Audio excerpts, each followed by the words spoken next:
Por favor, abran sus Biblias en Génesis capítulo 26. Hoy estamos ya con el último sermón, la última predicación, el último tema de esta serie titulada Abraham, ejemplo de obediencia y fe.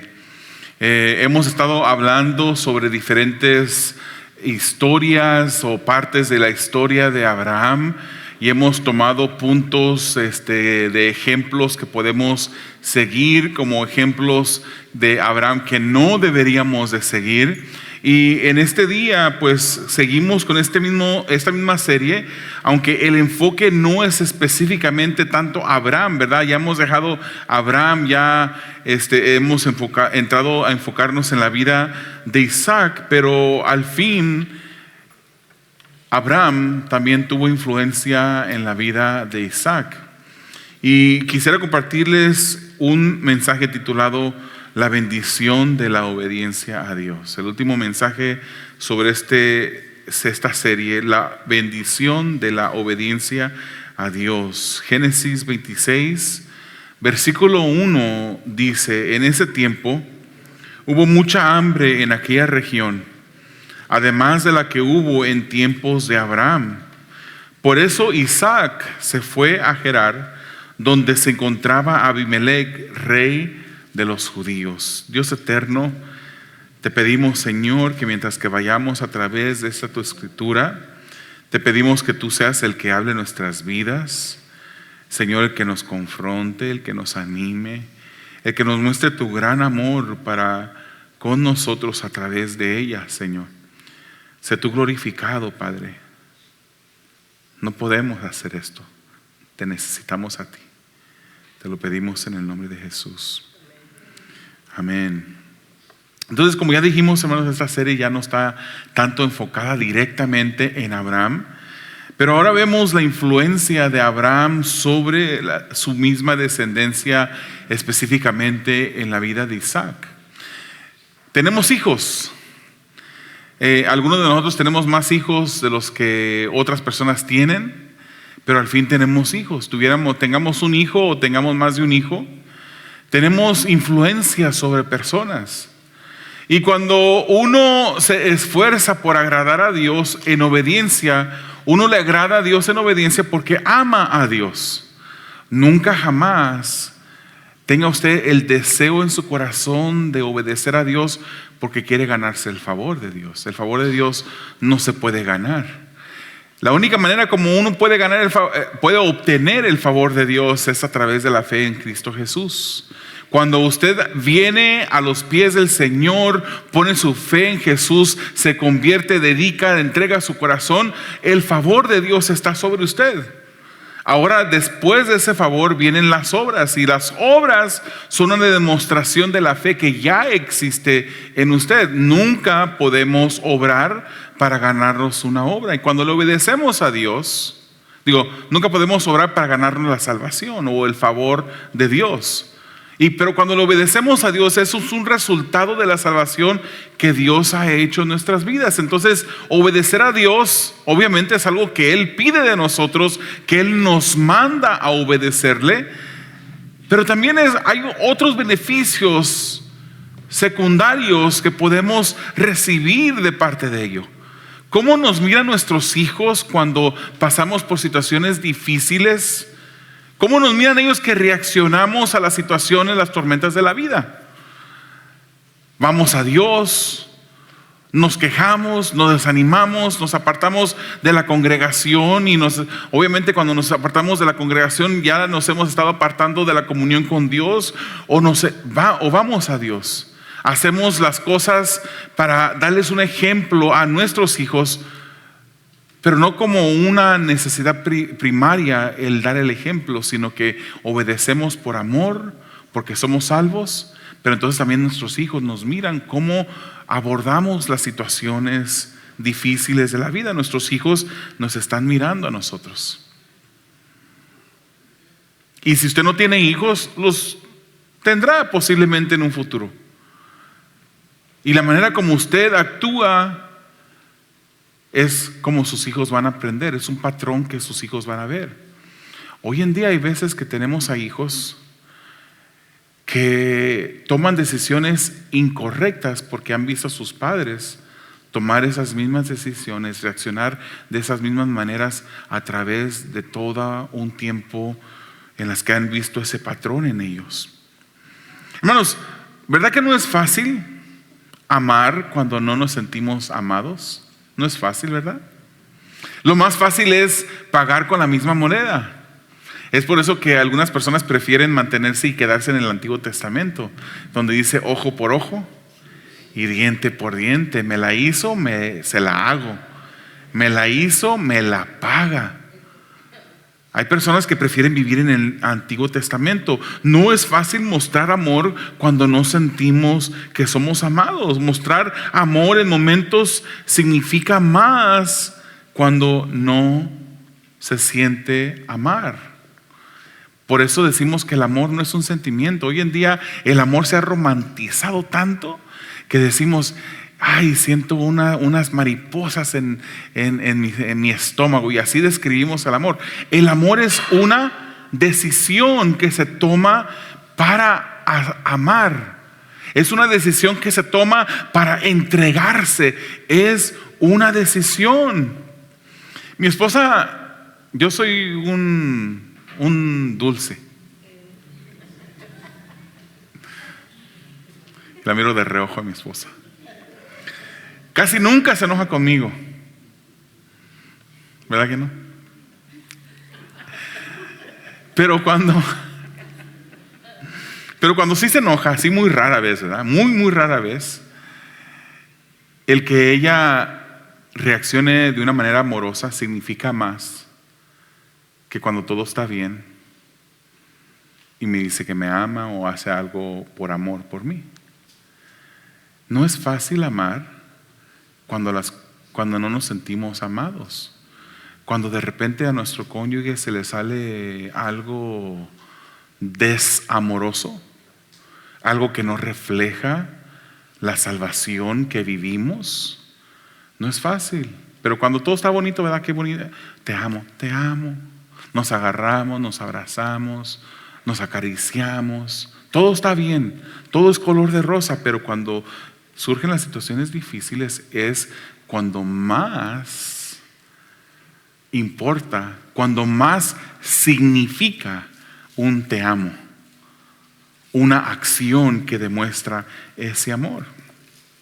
De igual manera, es fácil obedecer cuando todo nos va bien, cuando no estamos atrasados con las cuentas de las utilidades, cuando no estamos atrasados con la renta o la hipoteca. Es tan fácil, fíjese, obedecer a Dios, estar contentos, estar alegres. ¿Quién dice gloria, gloria? A su nombre, gloria. A todos se nos hace más fácil estar contentos cuando todo va bien. Se nos hace fácil obedecer cuando está bien todo. Pero es difícil a veces obedecer cuando algo no va bien. Cuando primero tu comunión no está cercana con Dios porque te has descuidado de esa comunión. Es una responsabilidad que tenemos cada uno de nosotros. Una responsabilidad de obedecer a Dios, de doblegar el corazón que traemos en nosotros, que no es fácil doblegarlo, hermanos. No es fácil. Necesitamos constantemente la comunión con Dios para doblegar, porque Jesucristo dijo, del corazón es de donde sale tantas cosas: inmoralidades, fornicación, avaricia, inmundicias. Todo pecado del hombre sale de adentro. Es por eso que Él dijo, no es lo que entra al hombre lo que contamina al hombre. No está diciendo que no te laves las manos, porque los fariseos habían acusado a Jesucristo de que sus discípulos no se habían lavado las manos y estaban comiendo. Y los fariseos acusaron a los discípulos porque era la costumbre, era una regla que ellos habían instituido, que para poder comer había una manera específica que tenías que lavarte las manos, cómo lavar los utensilios con los que ibas a comer. Y van los fariseos y miran a los discípulos que comen sin lavarse las manos y acusar. Pero el Señor dijo, no es lo que entra lo que contamina al hombre, sino es lo que sale del hombre lo que contamina. Dijo Jesús, porque todo lo que entra, digamos, no es bueno. A mí me gusta cocinar. Usted, si una vez me mira a mí cocinar, usted nunca me va a ver tocándome la cara, secándome el sudor del rostro, nunca. Si alguna vez me dan ganas de toser porque le estoy echando pimienta a algo, siempre me voy a retirar de la comida o le voy a hacer así o algo, pero a mí no me gusta ver personas que cocinan, que están atendiendo y que están tocando áreas con sus manos que no deberían estar tocando. Pero no es lo que entra, hay que practicar la higiene, pero no lo que entra lo que contamina, es lo que sale del corazón lo que contamina. Y el corazón siempre nos va a mover o va a tratar de movernos a la desobediencia. Va a querer dominar nuestras vidas. Sobre toda cosa guardada, guarda tu corazón. Y dice la palabra del Señor que el corazón es engañoso. It's wicked, dice en una versión en inglés. Es malo el corazón. ¿Quién lo conocerá? El Señor a nosotros nos pide, dame, hijo, tu corazón. Él quiere que nosotros obliguemos nuestro corazón a Él para que lo obedezcamos. Una de las cosas que dije al principio de la semana pasada en el mensaje es, la obediencia es la marca distintiva de un hijo de Dios. La obediencia. Y es difícil obedecer. Aunque usted sea un cristiano de 50 años y aunque usted haya leído la escritura muchas veces de principio a fin, sigue siendo difícil. Porque en esta vida existe todavía la presencia de pecado en el corazón del ser humano, incluso en el ser humano que ha rendido su vida a Jesucristo. Seguimos peleando con este o soy yo el único, hermano, no sé. ¿Seré yo el único que batallo con diferentes situaciones? Que tengo que orar, que escucho situaciones de injusticia, y yo quiero tomar la situación en mis manos. ¿Soy yo el único? El único que a veces tengo que luchar contra malos pensamientos, contra malos deseos. Todos tenemos que doblegar nuestro corazón a Dios para poderle obedecer. Y la manera como lo hacemos es como una comunión con el Señor constante. No podemos servir bien, no podemos obedecer bien a alguien que no conocemos, a un Dios que no conocemos bien. Por eso leemos su palabra. Por eso estudiamos su escritura, para poder conocerlo mejor. La obediencia es algo que Dios nos pide para darnos bendición. Bendición. ¿Nos debe Dios bendición? ¿Nos debe bendición Él?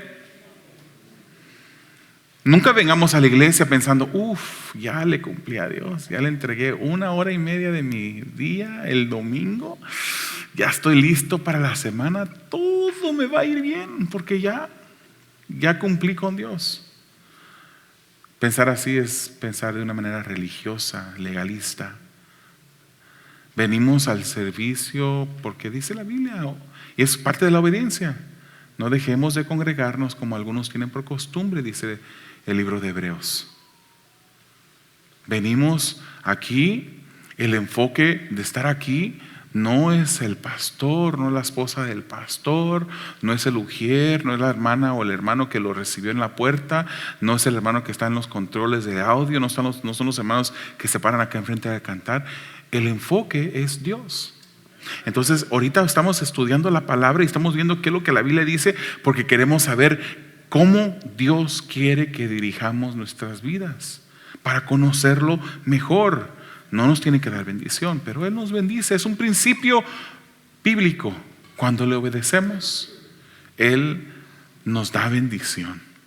Vamos a ver la historia de este día en Génesis 26, Vamos a ver las partes de una historia, una historia que es un pasaje narrativo. Vamos a ver las diferentes partes de una historia, que es el ambiente inicial, después viene el conflicto, el clímax y luego la resolución y finalmente cómo resulta todo, el ambiente final.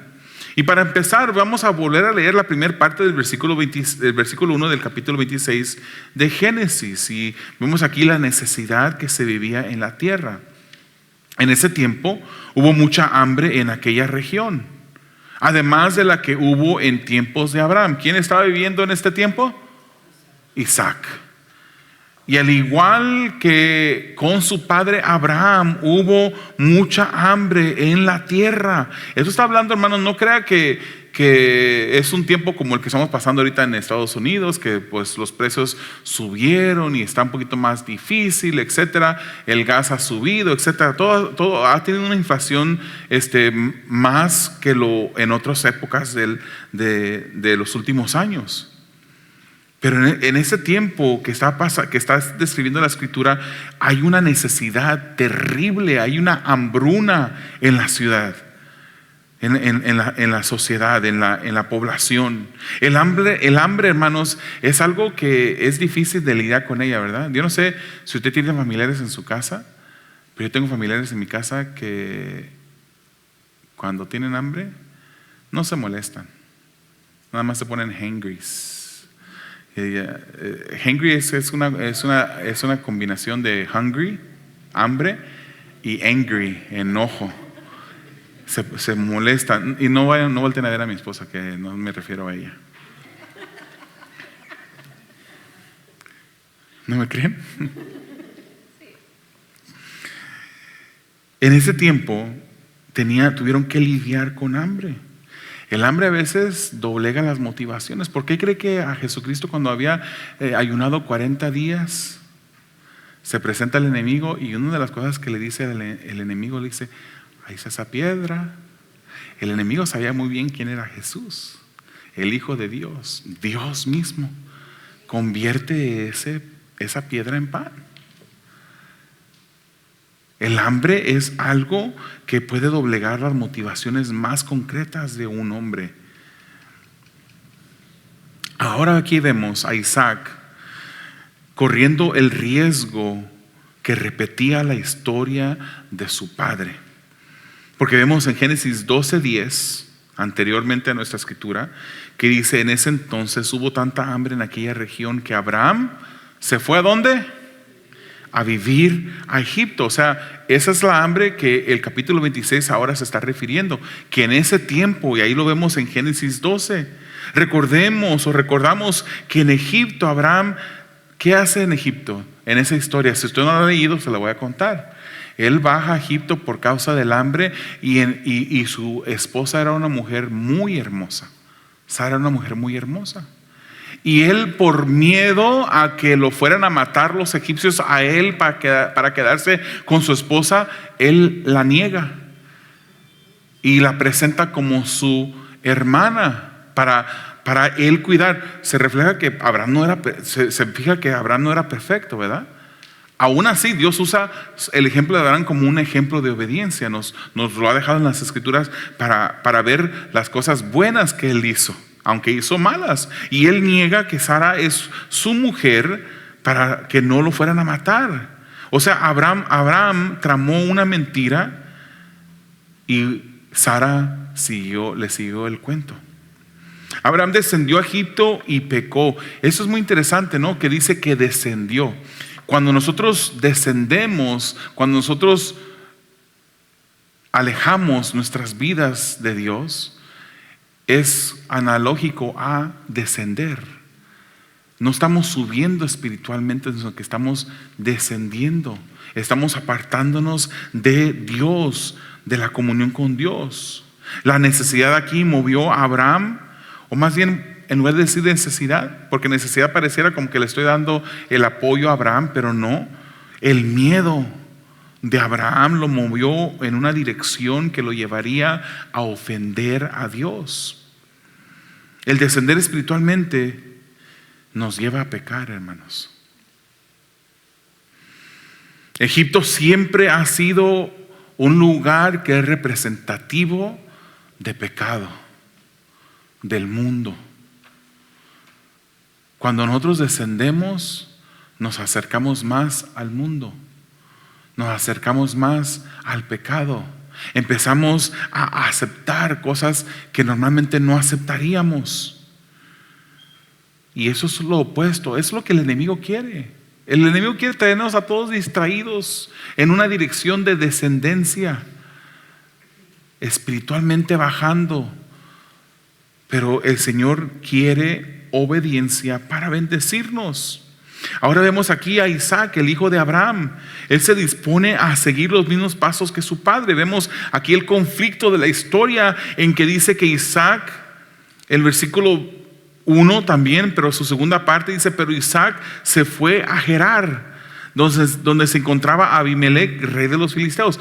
Todavía no llegaba a Egipto, pero de donde habitaba Isaac hacia Egipto era en dirección ahí a donde llegó. En otras palabras, de donde habitaba a Gerar, la tierra de los filisteos, era rumbo al lugar que se llamaba Egipto.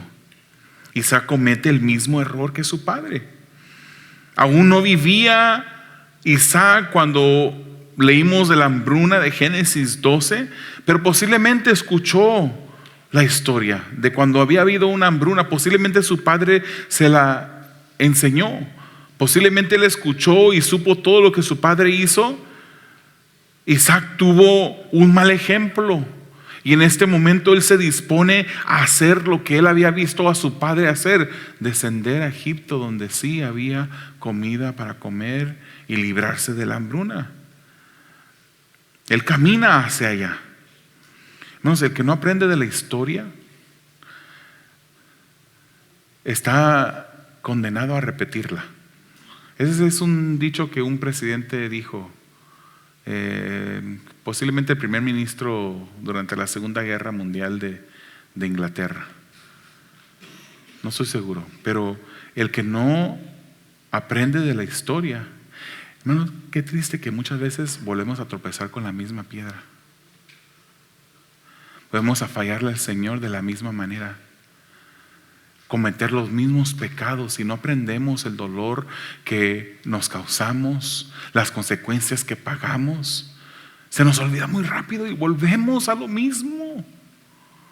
En lugar de que nos recordemos qué fue lo que pasó, cómo llegué a ese lugar, qué defensas bajé en mi vida para permitir yo hacer esas cosas, para permitirme a mí hacer esas cosas. Hitler, en la Segunda Guerra Mundial, él trató de invadir a la Unión Soviética por una área donde ya se había intentado en la Primera Guerra Mundial, durante el mismo tiempo de invierno que en la Primera Guerra Mundial. En la Primera Guerra Mundial, quien trató de invadir a la Unión Soviética fracasó, y Hitler volvió a repetir la historia. ¿Y qué vemos? Léalo usted en la historia. Él vuelve a fracasar. De la historia podemos aprender de los errores del pasado. Y si no aprendemos, volvemos a repetirlos. Entonces Isaac se detiene, va rumbo a Egipto, pero se detiene ahí con los filisteos en Gerar, donde el rey se llamaba Abimelec. Ahora vemos el clímax de la historia, versículos 2 al 5, léalo conmigo. Cuando Dios detiene los pasos equivocados de Isaac. Dice el versículo 2: ahí el Señor se apareció y le dijo: no vayas a Egipto, quédate en la región de la que te voy a hablar. Vive en ese lugar por un tiempo. Yo estaré contigo y te bendeciré, porque a ti y a tu descendencia daré todas estas tierras. Así confirmaré el juramento que hice a tu padre Abraham. Multiplicaré a tus descendientes como las estrellas del cielo, y les daré todas esas tierras. Por medio de tu descendencia, todas las naciones de la tierra serán bendecidas. Porque Abraham me obedeció y cumplió mis órdenes y mis mandamientos, mis estatutos y mis leyes. En la misericordia de Dios, Él detiene el camino de Isaac. ¿Cuántos el Señor en su misericordia nos ha detenido a nosotros de cometer situaciones o pecados que no solamente vituperarían el nombre de Cristo, sino que también nos causarían dolor a nosotros y a nuestra familia? Hay lugares donde se predican de las maldiciones generacionales. Obviamente la Biblia habla de maldiciones generacionales, pero mi postura, y yo respeto a otras personas que no tengan la misma postura que yo, es que eso de las maldiciones generacionales para el cristiano no existen. Cuando el Señor viene a Cristo, somos nuevas criaturas y el favor de Dios está sobre nosotros. Obviamente, si yo cometo un pecado, mi familia va a sufrir. El hombre que decide tomar embriagado y lo agarra la policía y termina en la cárcel, es separado de su familia. Su familia sufre emocionalmente, posiblemente financieramente también. Hay sufrimiento en la familia. Un pecado de una persona puede alcanzar a otros. Pero yo no predico, nunca predicaré sobre las maldiciones generacionales para un cristiano que está en Dios. Obviamente, si es cristiano, la bendición del Señor está en su vida.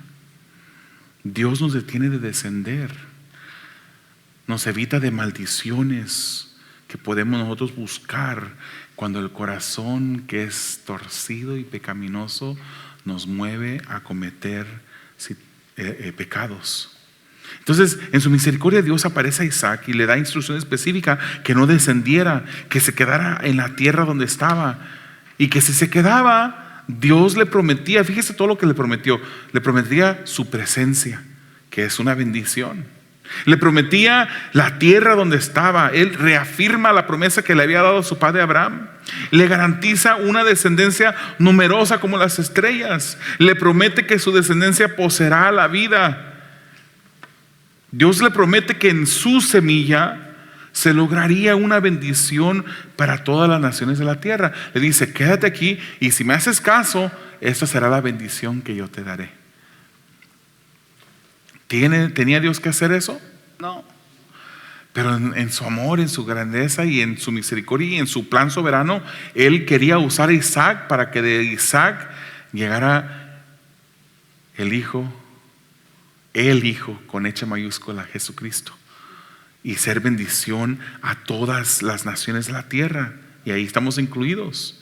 Dios deseaba que el hijo de la promesa se quedara en la tierra prometida. Y aun cuando la vida de Abraham, que era padre de Isaac, no fue perfecta y en ocasiones dio malos ejemplos, Dios usa a Abraham como ejemplo. Dice: porque Abraham me obedeció y cumplió mis ordenanzas y mis mandamientos, mis estatutos y mis leyes. Dios le dice esto a Isaac. Ahora Isaac tenía que hacer una decisión: obedecer o decir: pero el hambre todavía ahoga este lugar, tengo que ir a Egipto. A veces nosotros pensamos que sabemos mejor que Dios, ¿verdad? Hermanos, cada vez que hacemos un pecado, y fíjese, hay pecados respetados dentro de la congregación. Porque cuando hablamos de pecado, hermanos, estamos hablando de todo tipo de pecado. Pero hay pecados que nosotros como cristianos respetamos. No nos hable alguien de una fornicación que fulanito cometió porque nos escandalizamos. No está bien, no estoy apoyando eso. No nos hable de que fulanito que se decía que era cristiano agarró una pistola y se metió a robar y asaltó. Pero ¿qué de los otros pecados que nosotros como cristianos respetamos? ¿Qué de las injurias, las mentiras? ¿Qué de los chismes que muchas veces nos agrada involucrarnos? Y por ahí dicen: pues a mí no me gusta el chisme, nada más me entretiene el chisme. El chisme es un pecado delante de Dios. Y posiblemente un pecado, o posiblemente el pecado, o uno de los pecados más arraigados dentro de las congregaciones. En una ocasión a mí me acusaron de hacer a una anciana llorar. Y yo, por una interacción, esta ancianita, una señora ya mayor, me había regalado un piano que había sido de su esposo. Y este piano, yo pues lo vi, era un piano viejísimo, un piano que yo nunca hubiera comprado ni hubiera querido, pero era algo especial para ella. Y yo no le iba a decir, hermana, pero ese piano no le iba a decir yo eso. Yo se lo acepté. De hecho lo dejé en mi garaje, en mi cochera, por mucho tiempo. Y después, cuando hubo la necesidad, que el piano que yo tengo ya no lo tenía en mi casa, lo tenía guardado en otro lugar, pues lo saqué para ensayar un poquito en mi casa, en mi oficina, ahí estaba. Y de repente esta hermana, porque era hermana, me llama y me dice que quería el piano de regreso. Yo le digo, pero ¿usted me lo regaló? Sí, pero no, está bien, no. Eso es lo único que le dije, pero no me lo había regalado usted. Y yo se lo voy a regresar. Entonces fui, se lo regresé, y después no sé cómo salió. Hermanos, las telarañas de los chismes son pero tan diabólicos. Son diabólicos. Después me acusan de que yo hice llorar a esa señora. Y hermanos, gracias al Señor que yo llevé testigos conmigo. Y no era mi esposa, porque mi esposa, pues cualquier persona podía acusarla de que pues ella me va a apoyar, va a mentir por mí. Pero yo le llamé a una pareja que la conocía, que eran amigos también, amigos de ella. Y fui a la casa y saqué el piano, se lo acomodé, lo puse ahí. Era un piano viejísimo que tomaba como 2 minutos para encender, porque ya como que la batería interna ya no servía y tenía que conectarlo. Y esperé allí, lo prendí, lo toqué. Yo no vaya a decir que se lo entregué ya descompuesto, inservible. Y después me dicen que yo la hice llorar. Le di las gracias, o sea, tampoco la traté bien. Pero el chisme, hermano, en las congregaciones, el levantar falsos es algo terrible. Ay, te voy a decir algo, fíjate, y te lo digo nada más para que me ayudes a orar. ¿Por qué será que tanta gente viene con ciertas personas a decirle y a pedirle ayuda para orar? ¿Será que han visto en usted una persona de oración, en verdad? ¿O será que se acercan a la persona porque sabe que a quién pueden ir a decirle cosas y no ser descubiertos? Hermanos, cuando usted tenga algo contra su hermano, ¿qué dice la Biblia? Ve con tu hermano, habla con él. No díselo a la hermana comunicadora de la iglesia, o hermano, ¿verdad? Porque ahí hay igualdad. O sea, también a los hermanos nos entretiene. Y digo no, o sea, para solidarizarme con mis hermanos. Nos entretiene. ¿Por qué será que vienen con usted? ¿Por qué será que a usted lo escogen, a usted le llaman? Cuando alguien quiera venir con usted a decirle un chisme de otra persona, dígale, hermano, espérate un momento, espérate, no te muevas, es más, ni respires, ahorita vengo. Vaya con el otro hermano del que quería darle una noticia. Hermana, venga para acá. Ahora sí, ¿qué es lo que quiere decir usted? ¿Qué es lo que me quiere decir usted de la hermana? Una de 2 cosas. Esa persona se le va a quitar el problema de chisme. O 2, nunca va a volver a utilizarlo a usted para comunicar cosas que no debe estar comunicando. Seamos espirituales, seamos sabios, seamos actuemos, conduzcámonos dentro de la congregación de una manera sabia que proteja el amor entre los hermanos, la unidad, no sembrando discordia, no sembrando cosas que Dios no le gusta. Hay diferentes tipos de pecado, pero hay veces hay pecados que los respetamos. Y estamos igual, hermanos. El pecado es aborrecible delante de los ojos del Señor. Como cristianos, nosotros como hijos de Dios debemos de llegar a odiar el pecado igual como Dios lo odia. Buscar la paz y la santidad, sin la cual nadie, busca el diccionario a ver qué quiere decir la palabra nadie verá al Señor. Busquemos la paz, dobleguemos este corazón que le gusta desobedecer al Señor, que le gusta correr, hacer el mal. Dobleguémoslo delante del Señor. ¿Cómo lo hacemos? Con una comunión constante con el Señor a través de la oración, el ayuno, la lectura y el estudio de la palabra, la meditación en el Señor. De esa manera nos mantenemos.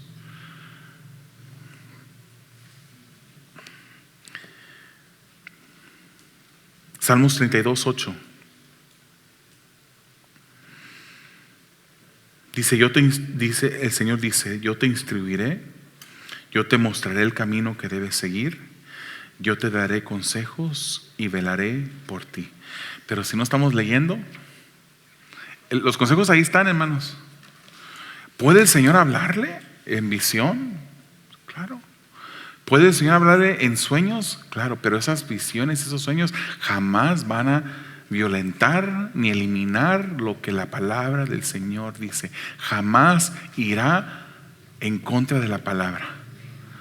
El día que vaya en contra de la palabra es nada más que decir que el burrito que se comió antes de irse a dormir era muy grande o tenía mucha grasa y tuvo una pesadilla. La palabra del Señor es nuestro norte, es nuestra fuente de verdad. La resolución. Génesis 26:6 dice: Isaac se quedó en Gerar. Isaac optó por obedecer a Dios. Él tenía una necesidad, no nomás él era un hombre que quería proveer para su familia. Había hambre en la ciudad, en la región. Él dijo: la solución, irnos a Egipto. Voy a llevar a mi familia a Egipto. Pero el Señor se le parece y dice: detente allí, haz esto y yo te voy a bendecir. Y él decide creerle a Dios. Él decide quedarse. Isaac obedeció, le creyó a Dios. Abraham, hermanos, se le conoce como el padre de la fe, pero Isaac también creyó a Dios. Las obras de Isaac también fueron precedidas por la fe en Dios. Él creyó. Aún cometió pecado en medio de la desobediencia a Dios. También él mintió. Él también mintió y le dijo a los filisteos que era su hermana Rebeca. Él también mintió. Pero por lo menos en ciertas partes le hizo caso a Dios, le obedeció. La obediencia, hermanos, es muy contraria a nuestra naturaleza. Y aun cuando podamos obedecer a Dios en algunas cosas, le somos desobedientes en otras. Pero con nuestro caminar y en comunión con el Señor, nuestra obediencia va a ir mejorando. Cheque ese, hermano. Vaya al doctor espiritual y hágase una revisión. ¿Va mejorando o va empeorando su vida espiritual? ¿Está obedeciendo mejor cada día o sigue fallando y tropezándose peor, de maneras peores con esas mismas situaciones? La obediencia de Isaac tendría resultados de bendición, y el ambiente final lo vemos en los versículos 12 al 14, la bendición que sigue la obediencia. Isaac sembró en aquella región y ese año cosechó al 100 por uno. ¿Cuál era la situación de necesidad? no había comida, había hambre. Y el Señor ese año le permite cosechar al 100 por 1, porque el Señor lo había bendecido. Isaac fue acumulando riquezas hasta que llegó a ser muy rico. Esto causó que los filisteos comenzaran a tenerle envidia, pues llegó a tener muchas ovejas, vacas y siervos. O sea, hermanos, qué bonita la bendición del Señor. Cuando le obedecemos, el Señor provee bendición. No tuvo que esperar, ese mismo año sembró y segó al 100 por 1. Eso significa, hermanos, que recibió una cosecha grandísima, hasta más no poder. Y se hizo grande su riqueza, se hizo el poderoso en la región. Llegó a tener muchísimo. Pero nosotros también tenemos una promesa en la simiente que fue profetizada para todas las naciones. Isaac era el hijo de la promesa, no Ismael, ¿se recuerda eso? La promesa después pasaría a través de Jacob, luego Judá, etcétera, hasta llegar a Jesús. Jesús es la promesa por medio del cual toda nación ha recibido bendición. Dice Gálatas 3:8, en efecto la Escritura, habiendo previsto que Dios justificaría por la fe a las naciones, anunció de antemano el evangelio a Abraham y le dijo: por medio de ti serán bendecidas todas las naciones. Cada persona en todo el planeta humano, a través de toda la historia, ha tenido que y tendrá que lidiar con una pregunta. La pregunta que el escritor del Evangelio de Marcos hace es: ¿quién dices tú que es Jesús? ¿Quién es Jesús para ti? ¿Quién es Jesús para ti, hermanos? Esa es la pregunta con la cual nosotros y todas las personas en esta tierra tienen que hacerse. ¿Quién es Jesús para ti? ¿Un rabino? ¿Una persona sabia que dio buenos consejos? ¿Quién es? ¿Es el Hijo de Dios? ¿Es Dios mismo el que murió en la cruz del Calvario para ofrendar esa ofrenda que aplacaría la ira de Dios el Padre? ¿Es una persona que te gusta leer, lo miras como un aventurero, como una persona que le dijo sus verdades a los legalistas y a ti te emociona eso? ¿Lo lees como si fuera una novela emocionante? ¿O es tu Salvador? ¿O es tu Señor?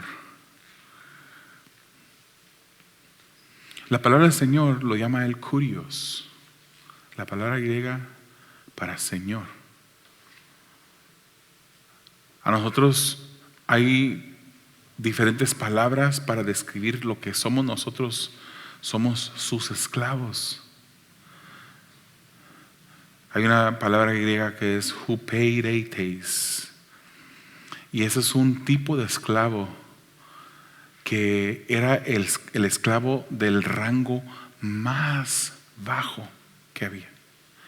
A esos tipos de esclavos les tocaba hacer las cosas más o menos deseables, las más bajas. El huperete, que es una transliteración que así lo mencionamos en español, huperetes, era ese esclavo que estaba remando en barcos donde había diferentes niveles de remadores. Eran los que remaban a mero abajo, esos que solamente se mantenían remando, no se podían levantar ni siquiera para ir al baño. Arriba habían otros esclavos también remando. Esos tampoco se podían parar para ir al baño y se hacían en los lugares donde estaban, y descendían esas cosas para abajo y le caían a los que estaban por abajo y tenían que seguir remando. Ellos solamente no tenían sus ventanas, no tenían una suite con ventanas así bonitas para ver el océano.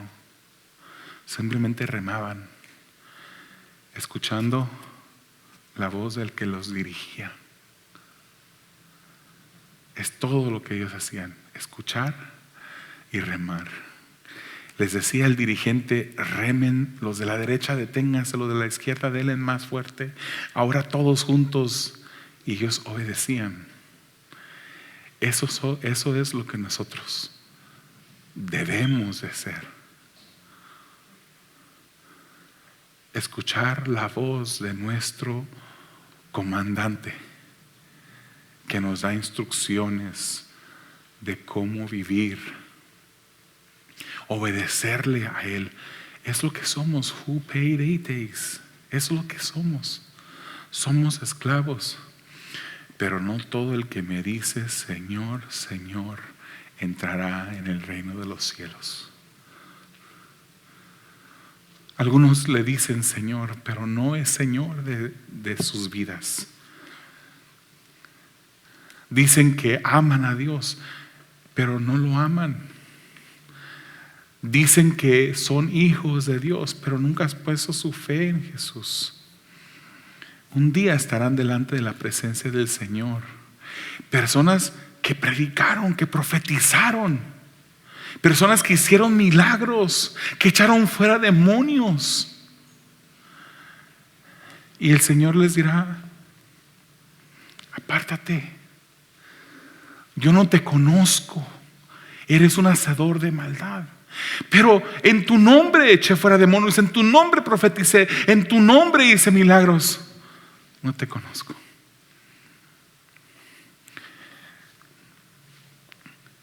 Eres conocido por Dios. No estoy preguntando si tu vida es perfecta, porque si fuera tu vida perfecta, si tú fueras una persona perfecta que nunca hayas pecado, tú mismo pudieras ganarte tu propia salvación. No necesitas a Jesús, porque la salvación es por obra. Sí, es por la obra de Jesucristo, por esa única obra. Pero la salvación, tan despiertos, gracias. Me gusta que dijeron que no. La salvación, dice la Escritura, es por gracia mediante la fe. La obra de Jesucristo es lo que Él hizo, su ofrenda en la cruz del Calvario. A nosotros nos corresponde fe. ¿Y cómo se comprueba que sí has puesto tu fe en Jesús? Cuando tienes un corazón doblegado a Él, que busca obedecer a su Maestro, a su Señor. Yo te voy a invitar a que cierres tus ojos, inclines tu rostro. Hemos hablado de tantas cosas bonitas que le pasaron a Abraham, buenos ejemplos, pero también hemos hablado de otras cosas que no fueron tan agradables, cosas en las que Abraham desobedeció a Dios. Pero la obediencia de Abraham, esa obediencia que él le dejó a un hijo como Isaac de ejemplo, es algo que el Señor busca en nosotros que somos sus hijos. Yo te pido que cierres tus ojos y que inclines tu rostro para que te pongas a meditar unos instantes. ¿Cómo está tu obediencia a Dios? ¿O es que acaso estás esperando que Dios te bendiga para entonces obedecerle después? Ese no es el modelo. Ese no es el formato. No es el patrón bíblico. Obedece a Dios y Él te bendecirá.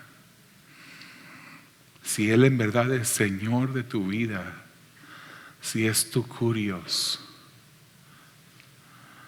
analiza tu corazón. Que el Espíritu Santo en este momento sea el doctor que esté analizando tu vida, tus intenciones, tus motivaciones. Y si encuentras que tu vida le falta obediencia, pídesela a Dios. La palabra de Dios dice que Él nos va a dar todo lo que le pidamos si lo pedimos creyendo en el nombre de Jesús y de acuerdo a su voluntad. Esas son las cláusulas que el Nuevo Testamento nos dice. Cuando tú le pides al Señor, Señor, ayúdame a ser obediente, tú le estás pidiendo al Señor algo que es parte de su voluntad. Cree que el Señor te lo puede dar. Cree que el Señor te puede ayudar a serle obediente. Esa es su voluntad. ¿Es esa tu voluntad? Dios eterno, te damos gracias por tu palabra. Te pedimos, Señor, que tú sigas obrando en nuestras vidas, en medio de nuestra infidelidad, de nuestra imperfección, en medio, Señor, de la batalla que tenemos con este corazón, esta humanidad, esta naturaleza pecaminosa, Señor, que el apóstol Pablo lo llama este cuerpo de muerte. ¿Quién nos librará de este cuerpo de muerte? Pero él también dice, más gracias sean dadas a Jesucristo. Tú eres el que nos ha librado de la condenación de la muerte. Un día, Señor, ausentarás el pecado completamente de nuestro entorno, de nuestras vidas, cuando estemos en el cielo contigo. Mientras tanto, ayúdanos a obedecerte. Tú eres nuestro Señor, nuestro dueño. A ti nos debemos. Sigue obrando en nuestras vidas, Padre, para tu gloria. Lo pedimos en el nombre